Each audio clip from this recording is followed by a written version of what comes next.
Guys, short story lang kung bakit nag-dry up ng malala at naglagas ng malala itong aking rose. So, in order ko to, galing pa to ng Benguet, tapos na-stuck siya for 1 week sa drop and go. So, dahil naka-wrap up siya, wala siyang hangin, wala siyang water, kaya talaga nag-dry up siya at naglagas talaga siyang bonggang-bongga. So, yung nakikita ninyo dyan na meron na siyang mga parang mga sibol, ganyan. Hindi yan talaga ganyan. Nagkaroon na lang ng ganyan kasi ginamot ko siya. Parang 1 week na yun na ginagamot ko, kaya nagkaroon na siya ng sibol. So, meron akong ginagamit na pang-spray para sumibol ng ganyan. Kasi syempre, ayaw naman natin siyang sukuan ng basta-basta.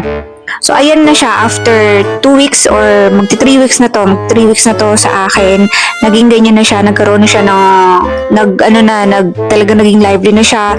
On recovery pa rin siya. Nag-recover pa rin siya. Pero at least, alam ko na panatag na ako na buhay na talaga siya. So, ang gamit ko lang dyan actually ay yung fertilizer na na-discover ko lang din dito.